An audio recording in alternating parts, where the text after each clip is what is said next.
कलाहांडी जिला लांजीगड़ निर्वाचन मंडली जयपाटना सहर को माननीय मुख्यमंत्री एनएसी घोषणा करने पर अंचल में खुशीर लहरी खेली जाइछि। जयपाटना 15 गोटी वार्ड को नहीं एनएसी घोषणा होइछि। लांजीगड़ निर्वाचन मंडली 18 और धर्मगढ़ निर्वाचन मंडली 4 गोटी ग्राम पंचायत को मिसाई 22 गोटी पंचायत नहीं जयपाटना ब्लॉक गठित होइथिबा बेले दीर्घ दिनरू जयपाटना सहर को एनएसी घोषणा पाई दाबी रही आसुथला। तेबे मुख्यमंत्री राज्यर 34 सहर को एनएसी घोषणा करथिबा बेले जयपाटना को मध्य शामिल करिसेंती। एनएसी गठित हेबा परे जयपाटना सहरर विभिन्न विकास हेबो बोली आशा करा जाउछि। आज हमर जयपाटना एनएसी माननीय मुख्यमंत्री घोषणा कर ये एनएसी घोषणा आमर पूर्वतन मंत्री श्रीजुक्त पुष्पेंद्र सिंह अनेक बार चेष्टा कर जेन पर्यंत पहुंचबार कथा से एनएसी घोषणा से पर्यंत पहुंचाबार संपूर्ण अवदान अच्छे।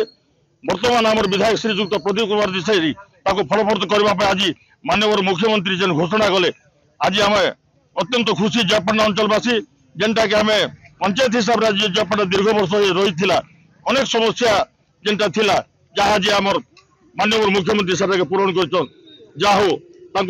शब्द नेना आम केन भाषा धन्यवाद जनमु। माननीय मुख्यमंत्री को अशेष अशेष धन्यवाद दौचु। जो जिनस आम आगुरी भाभी से जिनस आम सांगे सांगे भी पूरण होम जयपाटना को एनएसी करना आम बहुत खुशी अच्छे। सब माननीय मुख्यमंत्री धन्यवाद देवी। लांजीगढ़ निर्वाचन मंडली अंतर्गत जयपाटना को एनएसी घोषणा करिसेंती। एटा दीर्घ दिन दाबी थिला जयपाटनावासी एटा गोटे खुशी खबर।